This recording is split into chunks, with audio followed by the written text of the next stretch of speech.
Over 2,000 years ago, on a quiet hillside in Galilee, something happened that almost no one understood in the moment.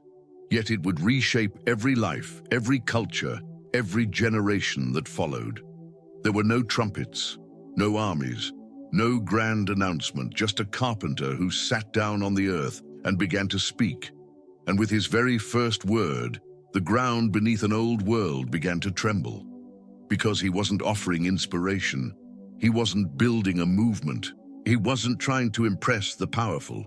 He was revealing a kingdom, one that would overturn everything people thought they knew about strength, success, and what it means to live a life that can survive the storms ahead. Stay with me, because buried inside this ancient sermon is a thread most people never see, a thread that leads straight to the foundation your life is built on, and the storm that will one day reveal it.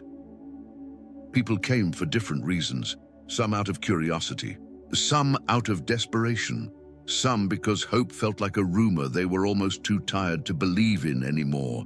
And in the middle of this mix, farmers with cracked fingernails, zealots with fire in their eyes, widows clutching the last of their courage, a man walked to the ridge, not with soldiers, not with scrolls, not with the authority of wealth or credentials, just a carpenter whose presence felt like truth with skin on. No throne beneath him, no platform behind him, just the earth, and a kind of quiet that made people forget to breathe.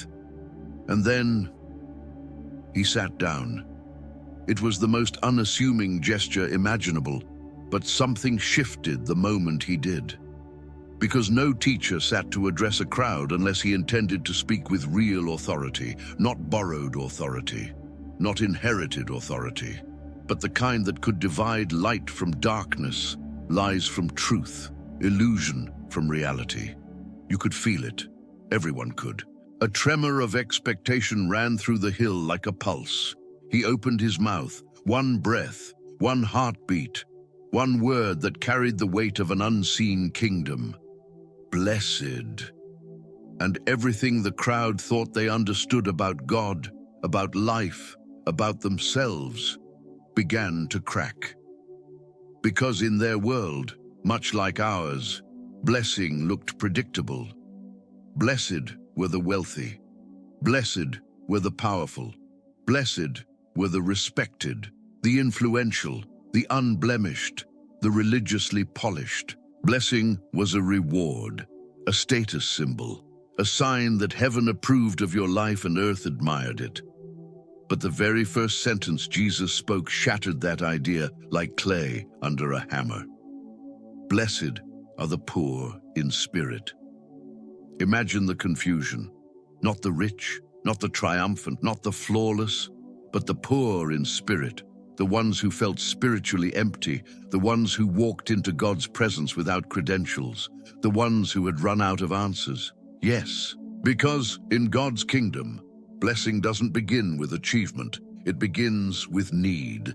It begins with the courage to admit, I have nothing, I bring nothing, I need everything. Jesus was declaring that emptiness is not a disqualification, it's an opening. And if you stay with me, you'll see how every blessing he speaks turns the values of earth upside down and reveals the character of heaven. Then came the next revolution. Blessed are those who mourn, not those who pretend everything is fine, not those who bury grief beneath busyness or numbness, but those whose tears are evidence that their hearts are alive. Blessed are the ones who feel the weight of injustice. Blessed are the ones who grieve the broken places in themselves and in the world. Blessed are the ones who refuse to harden, because God doesn't comfort the unbothered. He comforts the honest. And then, as the crowd listened in stunned silence, he said, Blessed are the meek. You could almost hear the air leave the hillside, because meekness wasn't a virtue in that world. It was an insult, a sign of weakness, softness, insignificance. But Jesus wasn't describing weakness. He was describing strength under surrender, the strength of someone who could fight but chooses peace, the strength of someone who has the power to retaliate but refuses to become what wounded them, The strength of someone controlled not by anger, ego, or fear, but by God. And here is the scandal of heaven. These are the ones who will inherit the earth. Not the dominant, not the aggressive, not the ones who climb over others to rise higher, but the meek, those whose strength is anchored, not explosive. Then his voice moved to the hunger that sits in the deepest part of us. Blessed are those who hunger and thirst for righteousness. Not those who want spiritual improvement the way someone wants a new hobby, but those who ache for it, those who long for purity, for justice, for holiness, for God's will to become reality in their own hearts first. It's the blessing of desperation, the realization that nothing else satisfies. And Jesus promised these seekers one thing: they will be filled. Not teased with hope, not given crumbs of spiritual strength, filled. And then he painted a portrait of the kind of people grace produces. Blessed are the merciful, those who open their hands instead of tightening their fists. Blessed are the pure in heart, those who refuse to live fractured double lives. Blessed are the peacemakers, not the escapists, not the appeasers, but those who run toward conflict with healing, not away from it in fear. He wasn't listing random virtues. He was describing what happens when heaven's life grows inside a human soul. But just when the blessings begin to sound comforting, he delivers the final blow. Blessed are those who are persecuted, not for being abrasive, not for being argumentative, not for forcing faith onto others, but for righteousness' sake, for living out the very qualities he just described. Because when you live the way Jesus teaches, you will not fit comfortably into the systems of this world. You will stand out. And standing out makes you a target. But Jesus calls that moment blessed, because persecution reveals whose kingdom you truly belong to. And here's the hook you need to carry with you. The Beatitudes aren't a list of spiritual overachievements. They are a mirror, showing us who we are becoming and who God is inviting us to become. They're not conditions to earn God's love. They're descriptions of a transformed life. A life shaped not by the values of earth, but by the heartbeat of heaven. And just when the crowd begins to realize that he is redefining blessing, Jesus prepares to do something even more shocking. He will redefine righteousness itself, something deeper than rule-keeping, something more demanding and more freeing than religion ever imagined. Stay with me, because what comes next will expose the hidden corners of the human heart and reveal why following Jesus is not about perfection, but about surrender. The crowd was still absorbing the shock of the blessings when Jesus shifted his tone. It was subtle, not harsher, but deeper, like a surgeon laying aside surface tools for something more precise, because now he would move from who is blessed to what real righteousness looks like. And it wasn't what anyone expected. They had grown up under a religious system that measured holiness like a checklist. Do this, avoid that, follow the rules, stay within the lines, behave. But Jesus wasn't interested in well-behaved hearts. He was interested in transformed ones. So he began where every human story knows pain, anger. You've heard it said, he began, and instantly everyone recognized the formula. He was referencing the law, the commandments that defined their identity for centuries. You shall not murder.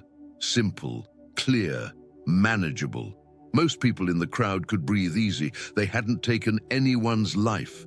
But then Jesus tore the veil from the command and revealed what had always been inside it. But I say to you, not contradicting the law, but completing it, illuminating the part they had overlooked, the part that exposed everyone. If you are angry with your brother, if you insult them, if you speak with contempt, you stand in danger of judgment. It was as if he held up a mirror not to their actions, but to their motives, their simmering frustrations, their secret grudges, their unspoken bitterness. Because murder begins long before a weapon is lifted. It begins in the heart that decides another person's worth is small enough to trample. He wasn't condemning the emotion itself, Anger is a natural human reaction, but the anger that stews, the anger that hardens, the anger we justify while it corrodes us from the inside, that, he warned, is spiritual poison. And here's the hook. Jesus wasn't trying to make life harder. He was trying to show them why their souls felt so heavy. This wasn't about controlling behavior. It was about liberating the heart. Then he said something that must have stunned them. If you are offering a gift at the altar, the holiest act they knew, and you remember that someone has something against you, leave your gift. Go. Stop the religious performance. Repair the relationship first. Imagine the shock, reconciliation before worship, healing before ceremony, humility before sacrifice. Yes, because God isn't moved by hands that offer gifts while hearts refuse to offer forgiveness. Jesus was teaching them and us a truth most people never face. You can't walk in intimacy with God while walking in hostility toward others. And here's where the message suddenly becomes uncomfortably personal. Who are you still angry at? Who stands at the edge of your memory when Jesus says your brother? Whose name surfaces when you hear the word reconcile? This is the point where most people pull back. But stay with me, because Jesus isn't exposing your anger to shame you. He's exposing it to free you. He's drawing your attention to the fracture so he can begin the healing. But before the crowd could recover from this heart-level surgery, he moved even deeper, from the motives behind violence to the motives behind desire. That is what we will explore next, a teaching not about rules, but about the hidden life within us. And if you thought anger was uncomfortable, what Jesus says next will uncover the battle more silent and more common than any other. Before the crowd could fully absorb Jesus' teaching on anger, he pressed deeper, past words and conflicts, and into the most hidden territory of all, the imagination. Because every person on that hillside understood one truth we still face today. Not all battles are visible. Some are fought behind a quiet face, behind polite smiles, behind religious obedience, behind moments no one else ever sees. So Jesus began, "You have heard it said, you shall not commit adultery." Again, the crowd nodded. A familiar command, a boundary they had been taught since childhood, something most believed they were managing fairly well. But then Jesus exposed the reality beneath the surface. "But I say to you, anyone who looks at another with lust in their heart has already committed adultery with them." It was like a stone dropped into deep water, silent at first, but sending ripples into every conscience. Because Jesus was naming what everyone experiences and almost no one admits. Sin rarely begins in the hands. It begins in the heart, in the glance that lingers too long, in the fantasy entertained for a moment, in the imagination fed privately, in the curiosity that becomes a habit and the habit that becomes a chain. He wasn't condemning human attraction or desire. He was revealing how desire can become distorted when we use people as objects rather than honoring them as image bearers. And here's the uncomfortable truth. Lust always promises escape while quietly enslaving the soul. It doesn't stay small. It expands. It reshapes how we see ourselves, how we see others, how we see God. It drains joy. It corrodes self-control. It replaces genuine connection with artificial satisfaction. The people listening that day had been taught to police their behavior. Jesus was teaching them to guard their inner world. But make no mistake, this wasn't shame. This was rescue. He wasn't trying to restrict their humanity. He was trying to protect their dignity. So when he said, "If your eye causes you to stumble, deal with it decisively," he wasn't endorsing self-harm. He was using strong language to emphasize a deeper truth. You cannot make peace with the things that are destroying you. Some desires don't leave politely. They must be confronted, cut off, starved of opportunity, and surrendered to God. But Jesus wasn't finished. Because beneath the struggle with lust lies a bigger issue: integrity. Not public integrity, the polished version we present to others, but private integrity, the person we are when the door closes and the lights go off. Jesus was revealing something that many never realize. God isn't looking for people who behave perfectly. He's looking for people who live honestly, who invite him into the places they hide, who choose truth over secrecy, healing over shame, freedom over indulgence. And here's a hook you need to hold on to. Jesus wasn't naming sin to expose their failures. He was naming it to awaken their identity. They were not slaves to impulse. They were not defined by their temptations. They were created for purity, not the rigid religious version, but the kind that creates clarity, peace, and intimacy with God. The battle for purity isn't about denying desire. It's about directing it toward what is good, beautiful, and holy. And just as the crowd felt the weight of his words, Jesus prepared to lead them into a teaching even more radical, one that would break the cycle of retaliation and redefine love itself.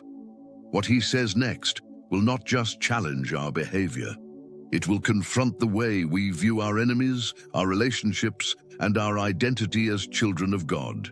Stay with me, because the most revolutionary command Jesus ever spoke is coming. The crowd sat in stunned quiet as Jesus' words about the inner life settled over them. He had moved past actions, past appearances, past religious expectations, and now he turned toward a command that would strike at the very core of human instinct, a command that would sound impossible, unreasonable, unfair, and yet utterly essential to living in the kingdom he was revealing. You have heard it said, "Love your neighbor and hate your enemy." Everyone understood this. Even if the law never commanded hatred, the culture filled in the gaps. Rome had conquered them with iron fists. Zealots whispered about violent revolt. Families carried generational grudges. The world revolved on an unspoken rule: do to your enemies what they deserve. But Jesus didn't reinforce their expectations. He shattered them. But I tell you, love your enemies. You could almost feel the hillside freeze. Not tolerate them, not ignore them, not stay neutral. Love them, bless them, pray for them, seek their good.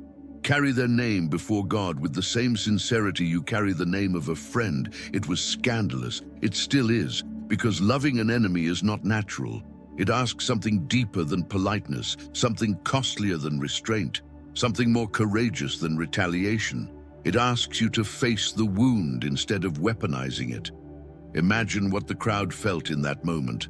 The soldier who mocked them, the neighbor who betrayed them, the relative who abandoned them, the religious leaders who dismissed them, the oppressors who taxed them into poverty. And Jesus was telling them to love those people. Yes, but he didn't stop there. Pray for those who persecute you, he said, that you may be children of your Father in heaven. With those words, he touched the real issue: identity. Loving enemies isn't about rewarding injustice. It's about reflecting the character of God. Because God doesn't ration his goodness. He doesn't only send rain on the people who please him. He sustains the breath of those who worship him and those who curse his name. His love is not reactive. It is consistent, steady, redemptive. And Jesus was inviting the crowd, inviting us into that same kind of love. Not because it's easy, not because it feels fair, but because it is the only way to break the cycle that has ruled humanity since the beginning. Hurt, retaliation, more hurt, deeper retaliation. Enemy love is not surrendering to evil. It's refusing to let evil shape you. It's the strength to say, I will not become what wounded me. And here's the hidden hook in Jesus' words. When you truly understand the Father's love for you, when you recognize how deeply you have been forgiven, loving an enemy stops feeling like a betrayal of yourself and starts feeling like an expression of the grace that saved you. Jesus wasn't commanding them to feel affection. He was commanding them to choose mercy, mercy that refuses to mirror cruelty, mercy that interrupts cycles of hatred, mercy that treats people not as they deserve, but as God desires them to become. Anyone can love the lovable. Anyone can bless those who bless them. Anyone can be kind in a world that applauds kindness. But kingdom people shine when kindness stops making sense. That's the moment when grace becomes undeniable and heaven becomes unmistakably visible in the way we live. And Jesus wasn't finished. He was about to reveal why enemy love and judgment are connected, two teachings that seem separate but share a single underlying truth. The way you treat the people who hurt you reveals what kind of heart you've allowed God to shape within you, because some will try to love their enemies while still holding onto a plank of judgment in their own eye. Some will pray for others while refusing to see their own blind spots. Some will offer forgiveness while secretly clinging to superiority. And Jesus, knowing all of this, moves directly into the territory none of us like to explore. The parts of ourselves we'd rather examine in others than confront in the mirror. What he says next exposes our hidden pride and invites us into a humility that clears our vision and heals our relationships. The crowd leaned in as Jesus' words on enemy love echoed through the hillside. Some felt inspired. Some felt exposed. Some felt the quiet ache of conviction, but no one felt neutral, because no one escapes the gravity of being hurt or of hurting others. And that is precisely where Jesus turned next. Not toward the enemies outside of us, but toward the blindness inside of us. Do not judge, he said, not because discernment is wrong, not because truth is relative, not because sin shouldn't be confronted, but because the human heart has a dangerous tendency. We notice the failures of others long before we notice our own. Jesus knew exactly what we do with our pain. We convert it into superiority. We convince ourselves that someone else is the real problem. We polish our moral image by comparing it to someone else's worst moment. So he gave them an image that was impossible to forget. Imagine a man with a wooden beam jutting from his eye, a thick, splintered, ridiculous plank, trying to perform delicate surgery on someone else's tiny speck of dust. The crowd knew exactly what he meant. They'd seen this spirit before. They'd lived under its weight. The religious elite were masters at it, condemning others while hiding their own corruption, critiquing behavior while neglecting the heart, pointing fingers outward to avoid looking inward. But Jesus wasn't describing a distant group. He was holding up a mirror to every person on that hillside and to every one of us who would ever hear his words. Because the human instinct to judge is rooted not in holiness, but in insecurity. When we fixate on someone else's flaw, we don't have to face our own. When we magnify their speck, we minimize our plank. When we elevate ourselves as correctors, we avoid being corrected. But Jesus wasn't shaming them. He was rescuing them. Because judgment is more dangerous to the one who gives it than to the one who receives it. What good, he was asking, is it to identify another person's weakness while being blind to the wound that distorts your own vision? He wasn't telling them to ignore sin. He was telling them to start with their own. First, he said, remove the plank from your own eye, and then you will see clearly to help your brother. This is the brilliance of Jesus' teaching. He didn't call for silence. He called for humility. Not the humility that avoids truth, but the humility that allows truth to transform us before we try to transform someone else. It is far easier to critique than to confess, easier to condemn than to repent, easier to diagnose someone else's spiritual fracture than to invite God into our own hidden wounds. But the ones who see clearly, the ones who restore gently, the ones who help without harming, are the ones who have let God deal with what clouds their own sight. And here's a truth we rarely admit. How you judge others reveals more about your heart than it does about theirs. A harsh heart sees harshness everywhere. A bitter heart finds reasons to be bitter. A fearful heart labels everything a threat. A prideful heart uses judgment as a shield. But a heart shaped by God, a heart softened by forgiveness, a heart that knows how much grace it needs, cannot help but extend the same mercy to others. Jesus was preparing them for the next revelation, one that would tie the entire law, the entire prophetic tradition, the entire moral vision of Scripture into a single piercing truth. It would be a command so simple a child could memorize it, and yet so radical that entire cultures could be transformed by it. Stay with me, because what Jesus says next isn't merely a rule. It's the heartbeat of the kingdom and the blueprint for how we treat every person we encounter. What Jesus said next was so familiar in wording yet so radical in meaning that most people hear it without ever grasping its weight. So in everything, do to others what you would have them do to you. The golden rule. Simple enough for a child to recite, challenging enough to shake an entire society. Because Jesus wasn't offering a polite guideline. He wasn't teaching sentimentality or social niceness. He wasn't giving them an easy moral slogan to tape on their wall. He was asking them to imagine something deeper. What would the world look like if we treated people not based on how they treat us, but on how we wish to be treated in our most vulnerable moments? The crowd had heard plenty of rules that taught avoidance. Don't steal, don't lie, don't harm. But this was different. This was active, intentional, initiating love rather than withholding harm.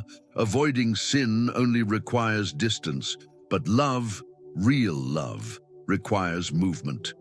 Jesus was calling them to take the first step, to move toward people instead of waiting for them to prove they deserved kindness. It meant imagining someone else's need and stepping into it with the compassion you hope others would give you on your hardest day. It meant offering forgiveness before bitterness becomes your native language. It meant giving mercy before the offense becomes your identity. It meant choosing generosity in a world obsessed with keeping score. And then he said something even more stunning. For this sums up the law and the prophets. Everything God had been saying through centuries of covenant, command, prophecy, and promise, all of it distilled into one relational posture.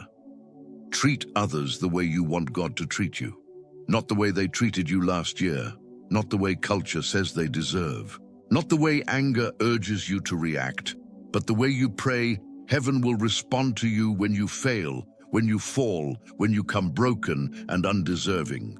Because this is the secret embedded inside the golden rule. A person who knows how deeply they need grace cannot help but give it. And here's something most people never notice.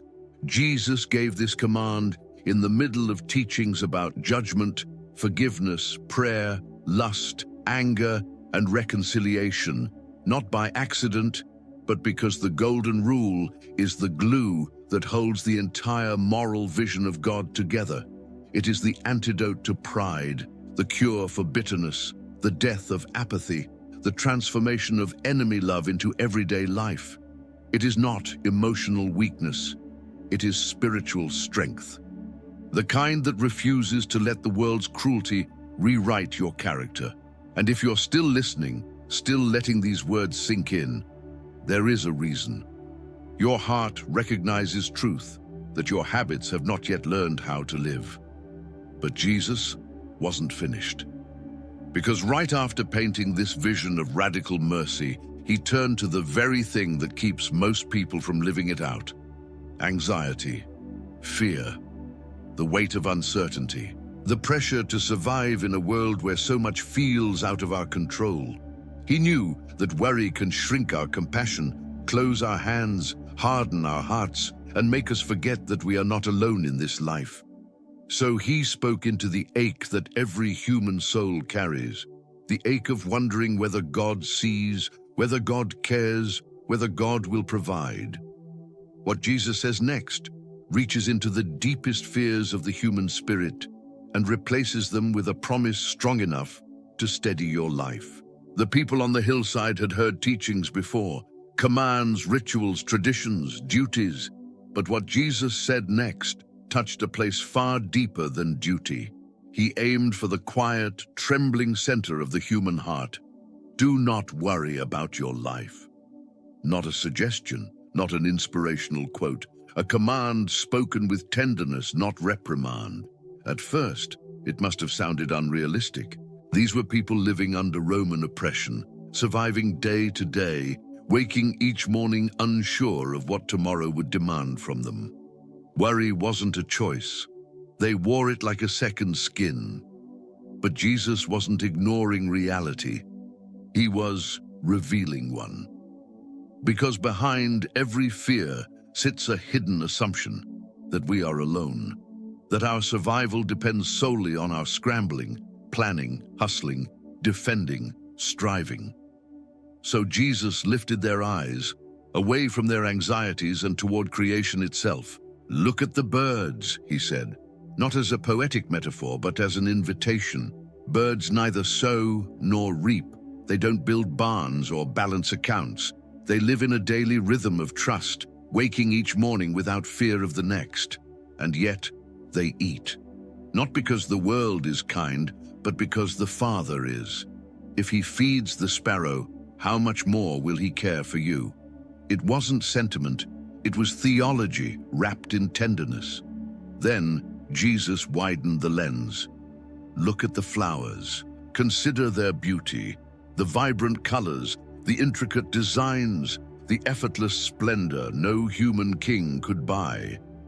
Flowers do not labor or spin. They don't chase recognition. They don't anxiously compete for beauty.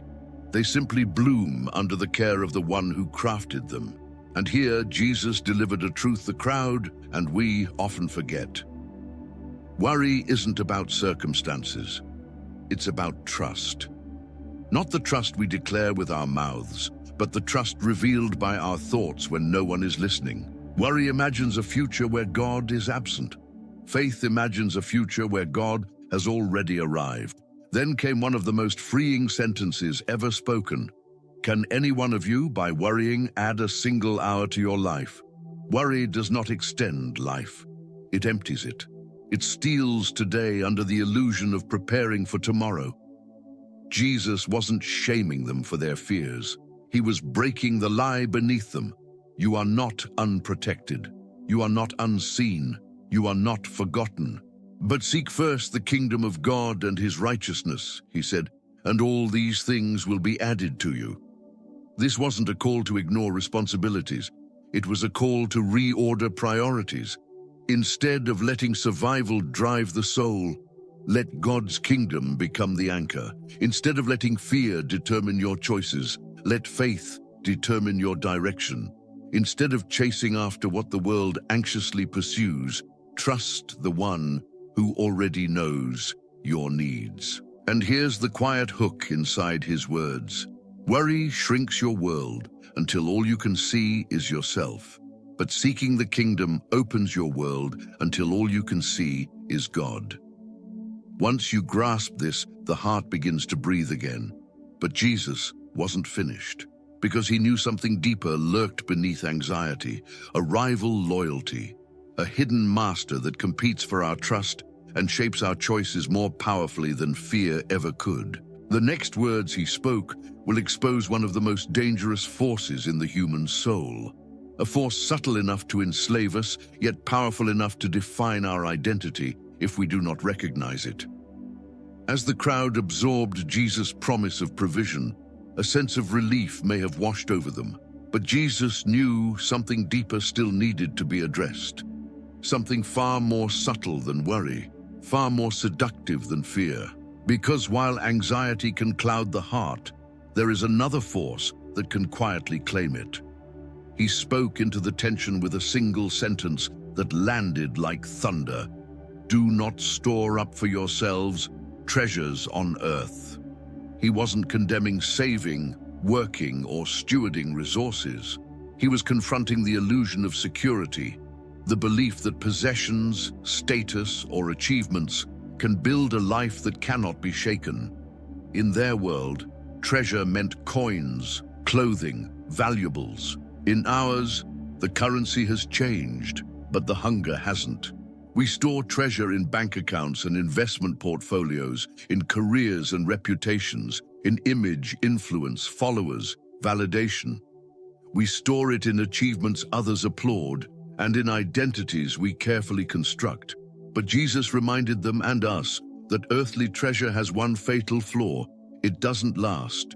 Moths devour fine garments, rust corrodes metal, thieves break in and steal, markets crash, fortunes evaporate, bodies age, status fades. Everything the world offers as security is temporary. Then Jesus said something far more piercing: where your treasure is, there your heart will be also. Not the other way around. Your treasure does not follow your heart. Your heart follows your treasure. Whatever you invest your time, energy, money, and devotion into, that is where your inner life gravitates. That becomes your emotional center, your source of identity, your definition of success. And then Jesus revealed the conflict none of us want to admit. No one can serve two masters. You cannot divide loyalty between God and what competes with Him. Not because you shouldn't, but because you can't. One will shape your choices. The other will lose its grip. Every soul, whether it realizes it or not, has a throne at its center, and only one master can occupy it. For some, it's money. For others, approval. For others, comfort or ambition or image. For still others, control, the desire to hold life in our hands and guarantee outcomes on our terms. Jesus wasn't condemning desire. He was confronting devotion. Because treasure is not about wealth, it's about worship. Whatever we trust for security, seek for identity, or cling to for meaning, that becomes our true treasure. But Jesus didn't just give a warning. He gave an invitation. Store up treasure in heaven. Every act of generosity, every moment of obedience, every sacrifice made in secret, every kindness unseen by others, every decision to choose righteousness over ease, none of it is wasted. Heaven's economy does not lose value. Its treasure does not decay. Its reward does not evaporate. And the more we invest in the things of God, the more our hearts begin to desire them, cling to them, find home in them. But Jesus knew this raised an important question.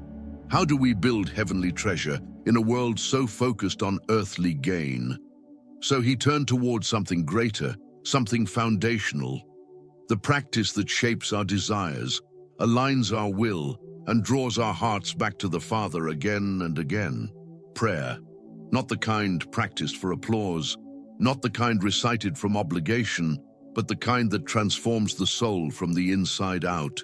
When Jesus turned to the subject of prayer, the crowd grew still. Religion had taught them how to pray. Rituals, recitations, long public displays meant to sound impressive. But Jesus wasn't interested in performance. He was interested in connection. This, then, is how you should pray. Not a script to memorize, but a pattern to live. Our Father. With 2 words, he redefined the relationship. God was not distant, not demanding, not unreachable. He was near, intimate, personal. A Father whose presence is both holy and welcoming. Hallowed be your name, honor before requests, worship before needs. A reminder that our lives orbit his glory, not the other way around. Your kingdom come, your will be done. Not an escape from earth, but an invasion of heaven, beginning inside us. Each prayer becomes a surrender of our plans, a bending of our will toward his. Give us today our daily bread. Not tomorrow's abundance, not next month's security. Today's provision, trust for what we cannot see, dependence for what we cannot create on our own. Forgive us, as we forgive others. A line that confronts the soul. We cannot cling to grace for ourselves, while withholding it from others. Forgiveness received becomes forgiveness extended. Lead us not into temptation, because we are weaker than we admit. Deliver us from evil, because the battle is real and only God can carry us through it.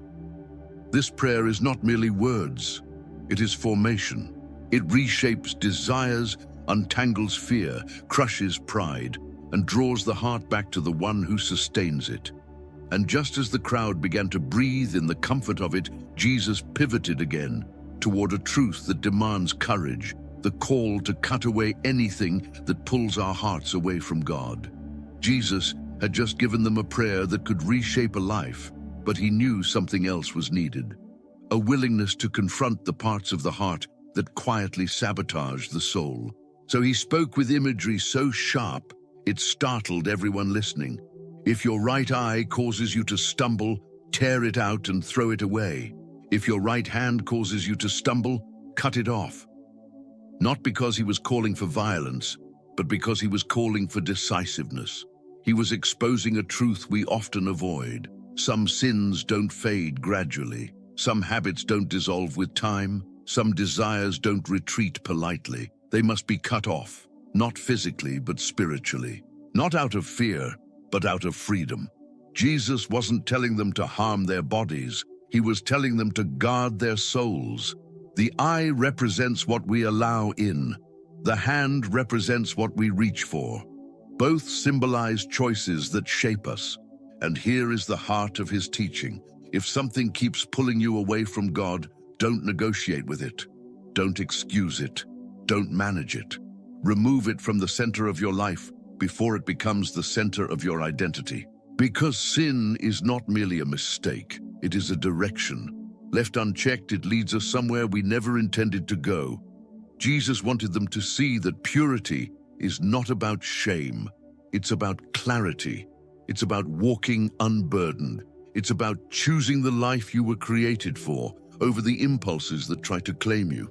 And just as the weight of this truth settled in, Jesus prepared to close his sermon with a story. One final picture that would tie everything together and reveal the true foundation of a life that endures. As the crowd absorbed his words about purity, trust, mercy, forgiveness, Jesus brought everything to its climax with a single, unforgettable image. 2 builders, 2 houses, 1 storm.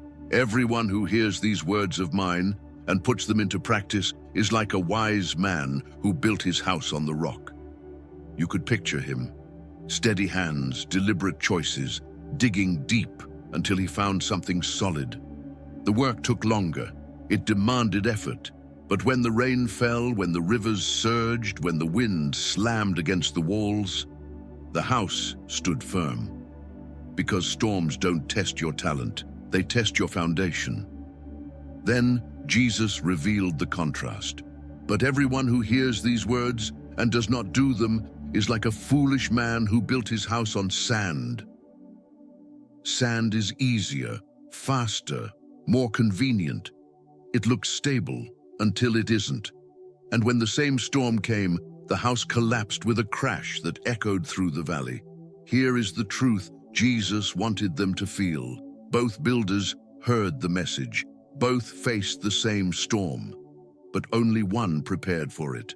The storm does not create your foundation, it exposes it. Every teaching he had given about anger, lust, forgiveness, trust, generosity, humility was pointing to this question. What are you building your life on? Convenience or conviction? Comfort or obedience? Pride or surrender? Sand or stone? He wasn't looking for admiration. He was calling for transformation. And as the final words of his sermon settled over the hillside, the choice became clear. Hearers become sand. Doers become rock.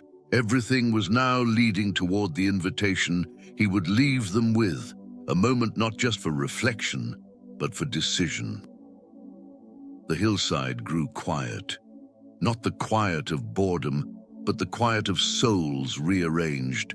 The wind that once carried anticipation now carried something heavier, the weight of realization, the understanding that Jesus had not given them a lecture, but a summons. And in that sacred stillness, the crowd was left with a choice that echoes across centuries and now reaches you. What began with the gentle words, "Blessed are the poor in spirit," had unfolded into a vision of life so upside down, so radically different from the world's expectations that no one could walk away unchanged. Because Jesus didn't describe a set of religious rules. He described a kind of person, a person shaped not by pride, but by humility, not by retaliation, but by love, not by anxiety, but by trust, not by secrecy, but by purity, not by comfort, but by obedience. He described a people who forgive when the world applauds resentment, who seek reconciliation before presenting offerings, who hunger for righteousness more than applause, who love enemies in a world built on revenge, who pray with dependence, give with secrecy, serve without recognition, and trust God with tomorrow. This is what the kingdom looks like. And the invitation was never merely to admire it. It was to become it. Jesus didn't ask, "Did you enjoy the sermon?" He asked, "Will you build your life on it?" Because every person builds. Every choice lays a stone. Every habit forms a beam. Every priority shapes the structure. And the storm that hits the rich and the poor, the religious and the rebellious, the admired and the forgotten, that storm will reveal what we built on. Not to shame, but to show. To show what is real. To show what is strong. To show what was sand and what was rock.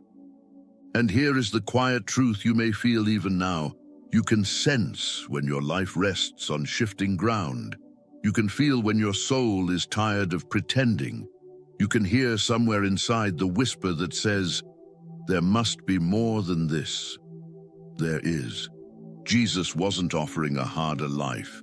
He was offering a truer one anchored, one rooted, one storm-proofed by surrender rather than self-reliance. And now, the invitation rests with you. Will you forgive what you've been holding? Will you trust where you've been afraid? Will you release what has mastered you? Will you choose mercy where judgment comes easy? Will you obey even when comfort calls louder? Will you build on rock, not sand? You don't need perfection. You don't need a flawless record. You don't need spiritual credentials. You need exactly what Jesus blessed on that hillside. A humble heart, an open spirit, hands empty enough to receive what God gives. And if something in this message awakened something in you, a memory, a conviction, a longing, a quiet stirring you can't quite name, don't let it fade. Let truth take root. Let these words guide your next decision, your next prayer, your next step. And if you believe someone else needs to hear this, someone facing a storm, someone walking through anxiety, someone who feels like their foundation is cracking, share this with them. Help the message spread. Help the invitation reach beyond this moment. If parts of this spoke to you, share them in the comments. What piece of Jesus' teaching settled deepest in your spirit today? And if you want more content anchored in Scripture, more truth that cuts through the noise, more messages that draw the heart back to God, subscribe and stay connected. Because the world is still full of sand, still full of promises that collapse in the storm, still full of foundations that cannot bear the weight of a human life. But the rock still stands, and his words still speak.